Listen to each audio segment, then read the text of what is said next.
Konnichiwa. It's history in the making, and we want you to be part of it. That's a given. We're talking about people who are changing the game. You guys have run a tight ship here. Oh my gosh. The rock star sitting here. I can't even describe it. Talking about actual business. Two beings at the top of their professions. Lightning quick movements. Changing the rock star sitting here. It's just started. Good morning, my friends. My name is Blaine Feyen. I am your host for this and every single episode of the always sponsor-free Real Value Podcast. Welcome to 2023 and to Season 7. That is right, my friends. Because of you, we are entering the 7th season of this podcast, which in all honesty has been a life-changing experience and effort for me. I've talked many times in past episodes about what this podcast has meant to me, what kind of work goes into it each week, how it forces me to be in a constant state of research and creative thinking and note-taking, learning, growth, and building habits that support this kind of content creation. As I've talked before, I've been podcasting and making videos for, well, more than a decade now, and it is one of my favorite mediums for getting my thoughts, ideas, and my teachable point of view out into the world. In fact, if you haven't heard the origin story of this podcast, I won't bore you too much, but I will give you the abbreviated version. I started a small local podcast back in, I think, 2014 to essentially talk to my market about appraisal-related topics. And I had been podcasting in the martial arts space for several years already, and I'd built one of the largest Aikido podcasts in the world. It's a small niche, probably not hard to do. But so I already had some of the equipment, some of the experience, and I would call the editing chops to crank out some short podcasts on topics that I could speak with some expertise on. Now, the idea of doing that was to become the go-to authority in my market for appraisal work. I already had an inkling from just studying marketing and branding and some other things that creating content was one of the methodologies for becoming the go-to authority in any market. And we're going to talk about that later in the show. So I was already on that path with doing monthly office talks and in-person presentations in my market, but I wanted to do more. I wanted to reach more people. So I started the podcast. And I think I got about 10 episodes in, and I was so bored out of my mind talking about appraisal topics. I was talking about real estate trends and things like that, but I was just bored. It just wasn't my thing. It didn't resonate with me, so I simply stopped doing it. My business was growing. I was super busy, and I simply had zero interest in continuing to talk about local market trends and housing stats and appraisal-related stuff. Not knocking those of you who do that and do it well. It just wasn't for me. And again, not saying that you shouldn't do it. I might encourage all of you, if that does resonate with you, 2023 is going to be one of the years of content. Again, we're going to talk about it in the show. It's just not my cup of tea, but some of you could do it very well. There are some people out there doing it really, really well. Nevertheless, I stopped and I didn't restart podcasting, at least in that genre or to this crowd, until sometime around, I want to say later 2017, so about a 3-year break. But this time, I started talking about things I wanted to talk about. 5 years later, my friends, here we are, Season 7, and about 300 episodes plus several additional streams of income as a direct and indirect result of this podcast. Now, the reason I bring it up at the opening of the show is for 2 reasons. First, I want to say thank you to all of you for being loyal listeners of the show. Without your feedback over the years, without the mailbag, without hearing from you on the different topics that I talk about, I'm not sure if I would have kept going. But since I get messages from some of you after almost every episode that quite simply make it very enjoyable to continue doing so. Now, the second reason I bring it up is to highlight just how important I believe it is to be creating content going forward into 2023 and beyond. I believe those who choose to stay in the dark ages and continue using the excuse that they're just not tech or content or social savvy will suffer from commoditization the most. Although I was unclear when I started this podcast what it would lead to, I really had no intention,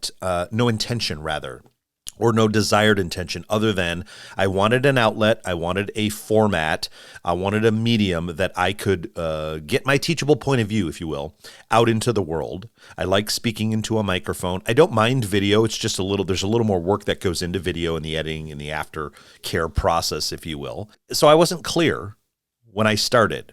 But I was very clear that it was a method to get my thoughts and ideas out into the world, that it would force me to grow and learn something each week, not just once or twice per year, like a CE class. And if done right and done well, it would do a very important thing.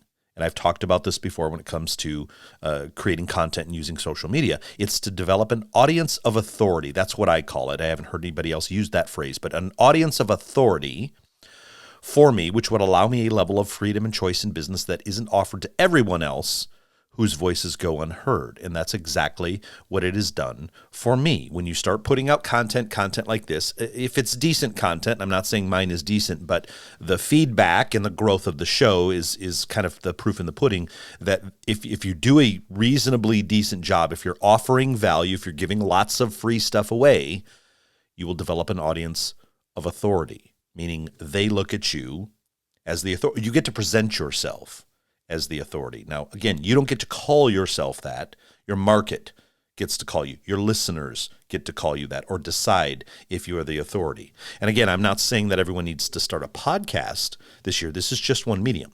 But what I will say again is that if you're not creating some kind of content in 2023, you will slip even further into anonymity, which is the kiss of death in a highly commoditized business or industry. Those of you in the real estate sales, the lending side of the house, this goes for you as well. Differentiation must be the focus for 2023. I've been saying it all of my talks, even when I'm invited to a real estate office or by some maybe some lenders. Just did another big one yesterday where we're talking about the market and appraisal and some other things. I always start off my talks with some type of motivational or what I believe to be inspirational dialogue to let people know, hey, I've been business coaching for many, many years. We talked briefly about core values and personal mission, but then I go into what I think everybody should be doing in 2023. And I think the key word is differentiation. If you are not differentiating yourself, you will slip into a sea of anonymity. If you're not becoming the go-to authority, the most trusted advisor and one of the most visible to your market of clients and customers, you will be a faint, soft voice screaming in the wind against a vast sea of competitors. Now, granted, there will be fewer competitors in 2023 in all three of those industries than there was in the prior 10 years, but a sea of competition nonetheless. We could talk stats. By the way, in the real estate industry in 2023, it is predicted that something like 30 to 40% of agents may drop out. Some may keep their license, but they may not do a whole lot. That right now there are plus or minus 1.5 million real estate agents in the United States per NAR stats. If 30% of them, that means 500,000 real estate agents will be leaving the market. We've already lost something upwards of, say, 10,000 real estate appraisers over the last couple years. So less competition, but competition nonetheless. There's opportunity in all of it. Now, the other option of not creating content is to go to the other side of the spectrum, which is to simply be the low-cost provider. You may say, I'm not into any of that. It's too much work. And I say, okay, just understand what your business model needs to be. No need to do much else in that scenario except to be the cheapest and the fastest. And I'm not knocking that business strategy at all, by the way. A lot of you out there, at least in the appraisal side of things, will. I see it all the time in forums, people knocking the cheapest and fastest out there. Why? Because it's taking business and food off the plates of those who want to be the specialists. It's unfortunately the specialists that are screaming about it. They're not doing much to become the specialist in their market. Those of you who are already specialists in your market, those of you who are already the go-to authority, you're not on Facebook screaming about it. You've got your business and you're busy. It's only those people who haven't done anything to really be the go-to authority that are screaming about it. But if you want to be the low-cost provider, just understand your business model. It's a business strategy that works quite well for many businesses. As long as you know your numbers really well and you know how to use leverage, how to be the low-cost provider or the fastest and cheapest can definitely work. The beauty is that you get to decide which one it's going to be for you. Nevertheless, friends, today I want to have a conversation with the appraiser trainee contingent primarily. Now, this would be anybody who is maybe already or who has already taken their appraiser licensing classes. Maybe you're thinking about taking those classes. Maybe you've already secured a mentor and have some of your required experience hours under your belt, whatever the situation is for you. Of course, I want to commend you and encourage you to remain strong and steadfast, as there is a battle ahead. As most of you already know, times have always been tough for people trying to break into an industry largely run by what I call gatekeepers. Now, I don't use that term necessarily in a negative way. Any industry that requires some form of apprenticeship from a veteran of that industry can be said to have gatekeepers, even if the gatekeepers don't perceive or call themselves, if they don't perceive themselves as the keepers of the sacred keys to the kingdom or call themselves gatekeepers, they can still be gatekeepers. If you cannot enter an industry without the explicit blessing of and guidance from those very key holders, there'd better either be a very nice incentive for the gatekeepers to want to mentor the apprentices or some kind of requirement under threat of punishment that the mentors take on new entrants to the industry every so often, or else. And since I am not a proponent of such mandates to require somebody to take on a protege under threat of punishment, the only thing left then is the voluntary mentorship route that currently exists in this industry. Now, as you all know, what that requires is somebody willing to take on the risk and the costs associated with that path.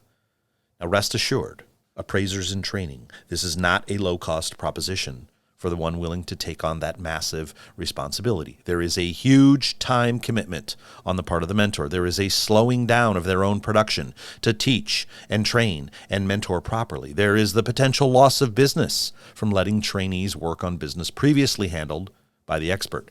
There is the very good chance that as soon as the trainee is well trained and becomes licensed and their head gets a little big, they will leave the mentor and start their own business, thus becoming, in essence, the competition to the one who trained them. These are all normal fears anytime you have a mentorship system.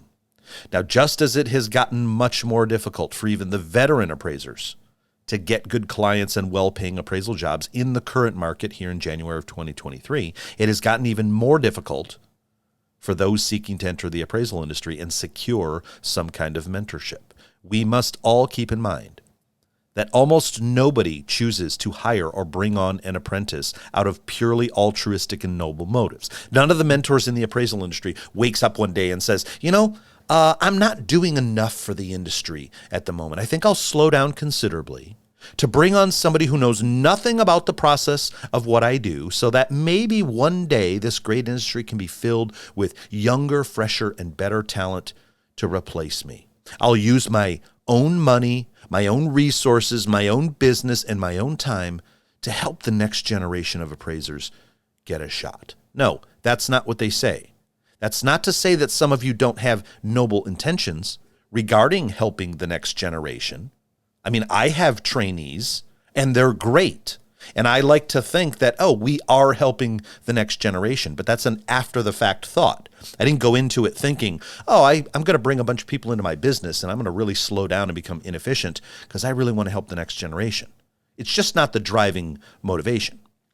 People who take on an apprentice do so first and foremost based on economic decisions. They realize they could use some help because they're extremely busy. They realize they could teach somebody to do the inspection portion of the appraisal, for example. They realize they could increase their capacity by having a trainee helping them be more efficient with their time. They realize that they can scale their operation by having more appraisers, and often the best way to do that is to train those appraisers from scratch instead of trying to find a well-experienced but potentially jaded, crusty, and set in their ways 15 or 20-year appraiser for whom you're likely to butt heads with constantly on the right way to do something. I mean, after all, appraisers get paid to give their opinions, so they are quite opinionated individuals. Bring on somebody who's been giving their opinion for money for 15 or 20 years, it's really tough to break them of some of the habits, even if you think you know a better way to do something. Those of you hoping to have a career someday in the appraisal industry, let's quickly recap some of the things I think you need to be focused on if you plan on pursuing this industry as a career. And now after we go over those, I'm going to add some of my updated advice given what I'm seeing going on in the world today. Now, I talked in an episode last year that you absolutely need to become intimate with the specific problems of the people you're seeking to learn from. This is true, by the way, if you're in any business and you want to be the best at it. If you can't speak the language of the people that you're trying to sell to, you will go hungry for sure.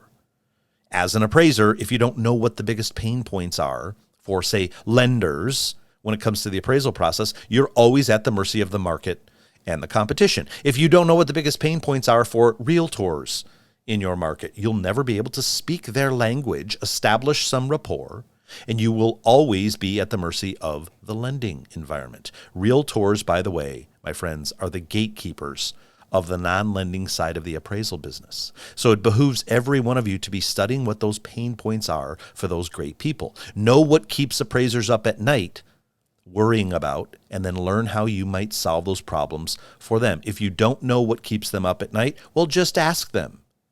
We get emails all the time from potential trainees. Although we get back with all of them, we invite an extremely small percentage of them into a conversation. 99% of what we receive from people looks like advice they got from, say, monster.com or some other job hunting website. A generic plea for a job, an attached resume, and some BS about how they want to be an asset to our organization. Yeah, I've seen it before, friends. This is not the way you secure an opportunity. Going about this process in that way leads to people going on some Facebook forum and exclaiming, I've reached out to 100 potential supervisors and I got crickets. Friends, no creativity, no imagination, and nothing that would make you stand out and make the potential mentor stand up. Know the problems experienced appraisers face every day and find creative and imaginative ways to speak to those problems if you want to even be heard. This is the same advice, by the way, that I'm giving to veteran appraisers. So why would I not also give it to trainees? If you're going to come into the industry and just be the same as every old boring appraiser, well, stay out of the industry. You're going to be drowned in a sea of competition. So I'm teaching you, I'm telling you right now, as a new potential entrant to the industry, you have to start being creative and imaginative. Because what did I say at the beginning of the show? Differentiation is the key. Start differentiating now at the beginning of your career and demonstrate some of that capability so that you can come in and be creative. You can become, over the years and with experience, the go-to authority and the most valued and trusted advisor in the industry in your market. Now, the next big bit of advice is to learn how to use the appraisal software. Friends, please. This is so easy. I don't want to offend anybody listening to the show who uses one of the smaller brands of form filling software. They all do some similar stuff, but forget trying to decide which one to learn. I've seen conversations. Oh, I'm searching for mentors, and should I learn this one or that one? Just depending on what my potential supervisor down the road might be. I don't want to learn. Download Alamode Total. Use the sample version to get familiar with how it all works. If you learn on that, you can use every other software. They are the biggest. They have the most training videos out there. I don't care, those of you who don't like who owns Alamode and all. That's not what I'm saying. Just learn some of that stuff before you attempt to secure an apprenticeship. It can be very impressive for somebody to reach out and say, I've been working on Alamode Total, or I've been working on appraisal software for the last year or so I'm fairly familiar with how to make my way around a 1004, a 1025, a 1007, a 1073. Learn the jargon, by the way, folks. If somebody emails me with that kind of information, I'm more willing to perk up my interest and potentially reach out and have a conversation. Now, I also recommended in that episode to do your research and learn the appraisal process, friends. If you're reaching out completely green and with none of the language or the process knowledge that an experienced appraiser uses each day, your email goes in the trash. Make yourself the easiest person to bring on and add value in the shortest amount of time, and you might have a chance. Again, I don't necessarily agree with the way the apprenticeship model is set up in this industry completely. There are good parts to it. But until something like PARIA is available as an alternative to what exists now, we're not going to go deeply into that. This is the way it is. You can go on YouTube. I know some of you are saying, well, Blaine, if I don't get an apprenticeship, how am I supposed to learn the appraisal process? Go on YouTube. We live in the age of Google, my friends. You can go on YouTube. You can search Google and search out the appraisal process. You could call around to potential mentors and offer to pay for breakfast or lunch and just interview them and gain valuable notes. You sit with one of them. You pay for their lunch or their breakfast. You have a great conversation. You ask lots of questions. You take tons of notes. And maybe that's not the person you work for. Maybe it is. But then you go to the next person with that new knowledge. You reach out to a new potential mentor and you use the notes you took about the appraisal process. And that's how you gain information. Now, by the way, I don't want to assume that all appraiser trainees are college-aged young men and women. So those of you who are older and already in a career, but maybe seeking a move into the appraisal industry, you already have some experience out in the working world. Use that background and experience dealing with other busy human beings to create an opportunity. If you are doing things today that maybe worked 20 years ago, like emailing and sending out resumes, good luck to you. I'm not saying that won't work. I know there's somebody out there for whom that's exactly how they found their opportunity and they're preaching it on some forum, but they found it probably during the busiest time in history for appraisers, for agents, and for lenders. They found it when the mentor they were drowning themselves and they needed a trainee the most in order to be more efficient and make more money. And they did it when the threat of having the trainee leave at some point and become competition didn't faze them, because there was an overabundance of business anyways. They didn't care. They thought, whatever, there's way more than enough for all of us. Friends, that isn't the case today, and likely will not be the case again for a long time. I'm not preaching doom and gloom. I think things will start to stabilize in the coming months, but I don't think we're going back anytime soon to 3% interest rates. The market has changed. The industry is changing, and the world is changing quite rapidly. The real estate, lending, and appraisal industries are going through an extinction acceleration event right now. And what I mean by that is that the current market conditions are accelerating the extinction of a certain segment of the population of all those industries. Some prognosticators believe, again, the sales side of the real estate industry is going to lose 25 to 35% of the agents over the next year. Again, roughly 400 to 500,000 agents. The appraisal industry will shrink. The mortgage lending industry will lose half of its professionals that it gained over the last 10 years in the high times. They're going to lose a lot of those in the next year or so. Home inspectors will be forced to rethink careers, and it will have a cascading effect that touches many other industries on the fringe of real estate and lending. It's not happening, by the way, in just those industries. I work in the tech industry with True Footage, and we are seeing lots and lots and lots, tens of thousands, probably hundreds of thousands around the world, of layoffs in the tech sector. If you haven't been keeping up with job market news, many sectors of the economy are suffering from the hangover of overabundance from the last decade. Again, the tech sector way overhired to handle the demand and now has to let tens of thousands of employees go. Amazon, Facebook or Meta, Salesforce, Slack, Twitter, Tesla, Shopify, Microsoft, Netflix, and the names go on. Those are just the big players. Imagine the thousands of other smaller companies that have had to collectively lay off almost 200,000 people worldwide, and they will continue to do so until they reach homeostasis, let's call it, balance. They reach the lean operational status they think will get them through. Remember, nobody knows what the times are going to be coming. But things are changing, friends, and I'm not going to blow smoke in your face to fool you into thinking things are all roses. They're not. I'm a positive thinker, but we still have to look at reality. When times are difficult for appraisers, times are even worse for those looking to get into the industry. When companies are laying off staff to survive, why would they want or need to bring you into the fold and add more potential costs and inefficiencies? If you are not solving the big problems, you're potentially one more of those problems. Figure out a way to not be one of those additional problems, and you might, my friends, have a chance at a new career. If you don't figure that out, you'll simply be one more person who ends up in a completely different field with a story to tell about how you almost became a real estate appraiser. So here are my updated thoughts for those looking to break into the real estate appraisal field. By the way, experienced appraisers, please follow along because all of these things will potentially help your business as well. Let's talk trends. The first trend to consider is what I see as the shift from professional service firm, which probably all of you out there think of yourselves in some way, shape, or form. Whether you called yourself that or not, you are a professional service firm. And there is a shift to professional knowledge firm. from professional service firm to professional knowledge firm. Most appraisers consider themselves some form of professional service provider. The bank has a service need in the form of an appraisal order, so the appraiser takes the order, performs a service, and provides the appraisal. This is the very process that has ultimately been commoditized over the decades and for a variety of reasons. The shift in a bunch of industries, however, is the shift from people viewing themselves as service providers to them viewing themselves as knowledge providers. Those who continue to view themselves as service providers will continue to have work. I'm not saying that. But again, commoditization forces shrinking fees.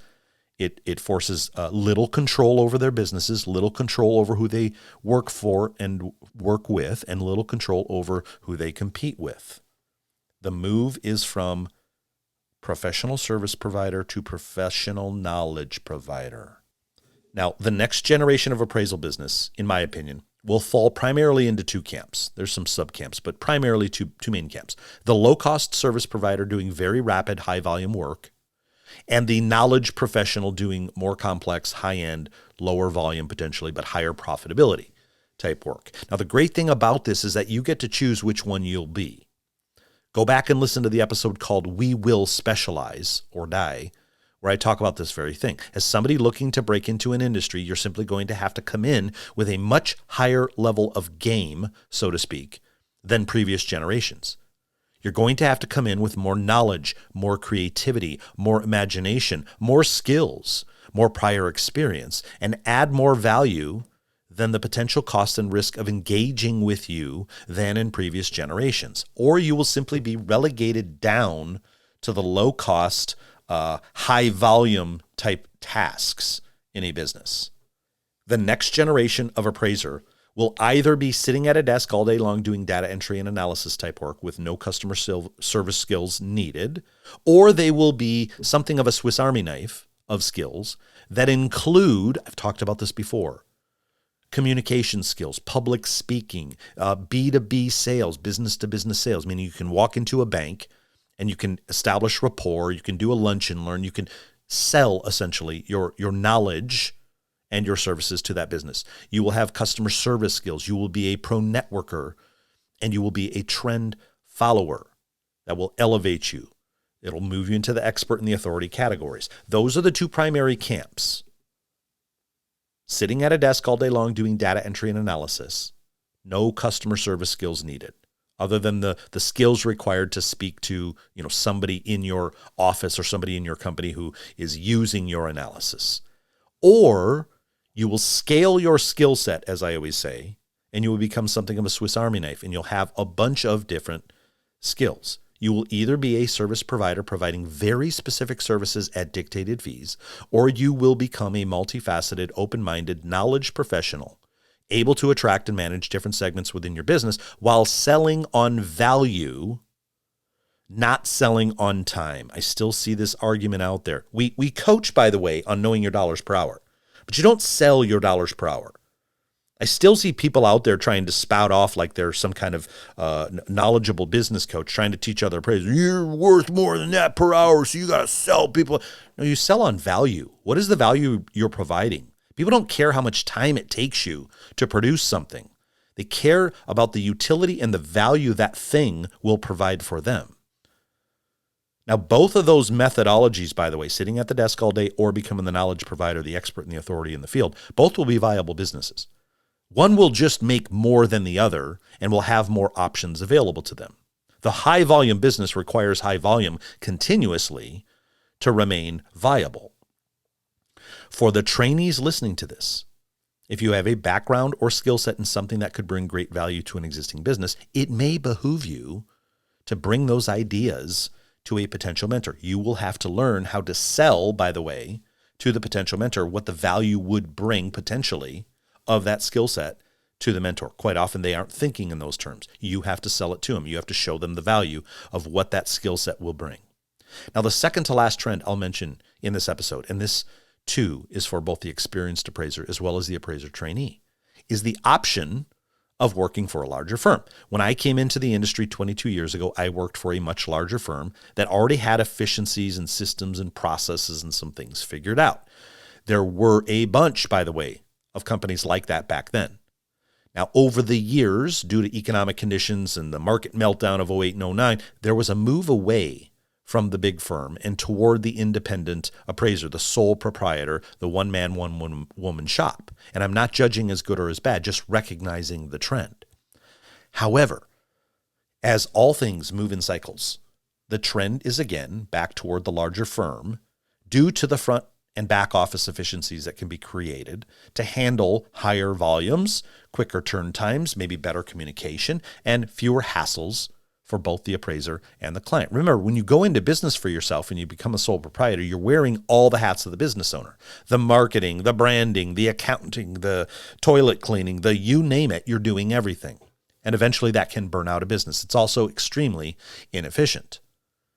So there are benefits to some of the larger businesses. Instead of your clients having dozens to hundreds of unconnected independent appraisers to contact for, say, updates and revisions and problem solving, they now have some options to get all the information from one source for, say, 20 or 50 appraisers in several different regions. That's one of the allures from the client side of things of working with bigger companies. Now, as many of you know, in addition to running my own appraisal firm, I also work for a large national firm called True Footage. True Footage wasn't created to start a new trend or to get rid of independent appraisers. It was created because the CEO and the leadership team saw a trend forming within the GSEs and the big lenders. It's already happened, by the way, in several other countries where less than 10 major appraisal firms do the vast majority of appraisal work for lending purposes. Now, do I think that's what will happen in the U.S.? Unfortunately, I don't have a crystal ball. However, I am in a position these days to be in conversations with entities I wouldn't have had the opportunity to be in previously. And we are seeing a general move toward some of those larger entities preferring to work with some larger firms because of the efficiencies that can be created.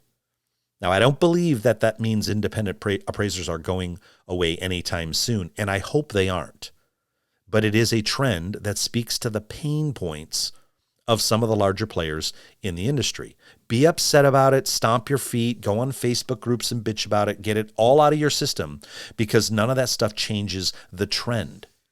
You don't have to judge the trend to be aware of it and plan accordingly. If somebody is screaming at you that they aren't happy with something as a business owner, well, it doesn't benefit you to yell back at them that they're wrong. And that's what appraisers have been doing to their clients for 20 plus years. It benefits you as the business owner to ask yourself where the opportunity exists in the trend. Now, how this trend relates to the trainees listening to this episode is simply that the larger companies are another option for potentially finding an opportunity. Companies like True Footage or Option or RSDS, so there's several of them out there. They might not be your preferred option, but there is a trend toward and an opportunity in working for a larger company going forward. Again, not encouraging it or discouraging it, just telling you what the trend is doing. Now, the last point I will make regarding trends and opportunities for trainees going forward is the issue around the time requirement to get licensed. Most people entering the industry know down to the hour how many experience hours and classroom hours they need in order to become licensed or certified. Why do they know this? Because it's all part of the education process and the path to enter the industry. Most of you know these numbers because it's the primary motivator for you to enter the industry. And I'm not here to tell you you're wrong to be motivated by those numbers. The problem with being hyper-focused on those numbers is that those hours are the very thing that makes potential mentors not want to bring on a trainee.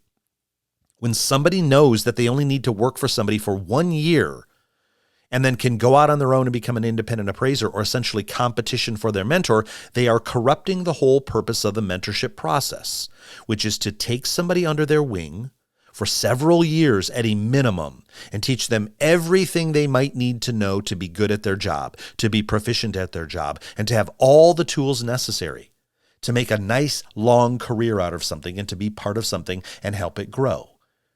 If you want to have an opportunity to have somebody mentor you, share their wisdom and their knowledge and their blood, sweat, and tears in any business or trade, and I have lots of experience in this regard, not just in the appraisal biz, my suggestion to you, my friends, is to get really cool with commitment and the time slog. My belief is that trainees should be committing to their supervisors for a minimum of 3 years, minimum, regardless of the hours required by the state to become licensed. If you are not willing to dedicate your life for a minimum of 3 years, regardless of the number of hours to become licensed, I think you're making a mistake.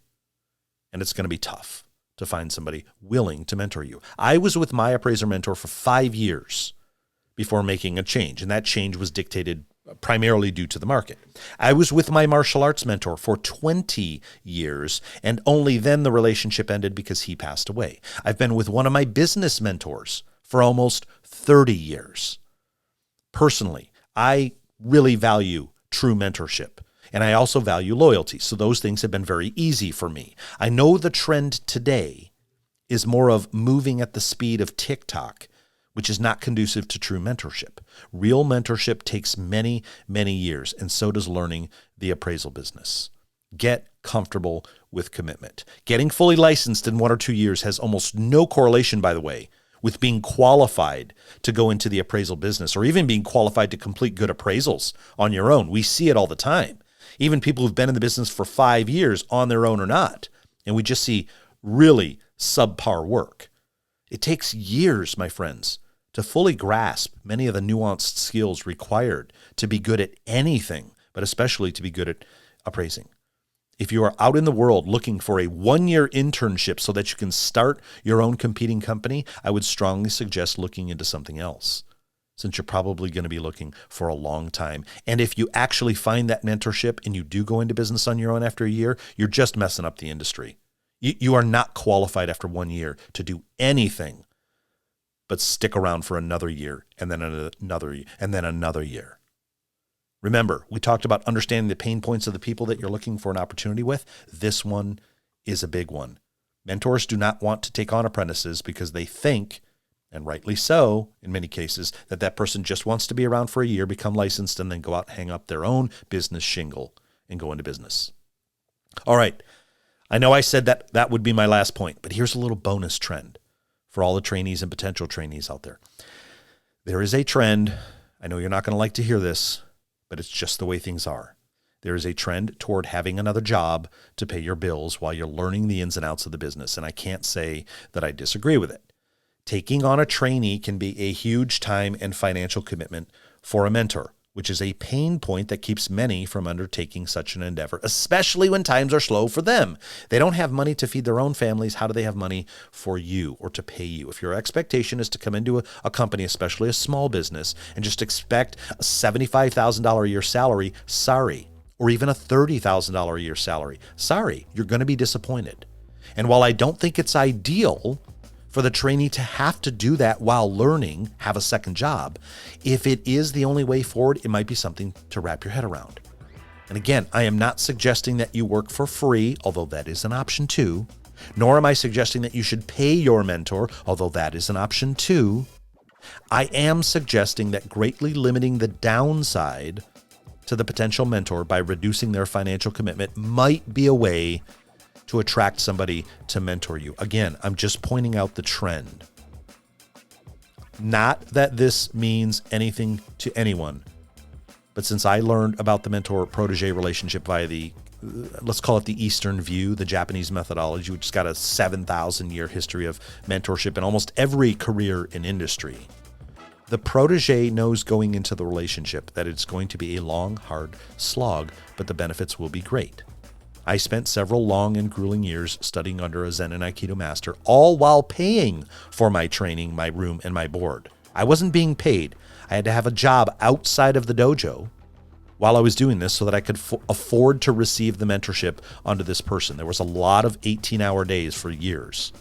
And again, while I am not necessarily advocating this for you, if I was in your position today, knowing what I know about true apprenticeships, I would most definitely offer myself up as a loyal apprentice with no pay, at least until I could prove myself worthy of pay and a real value add to the business. But that's just me. Until next week, my friends, I'm out.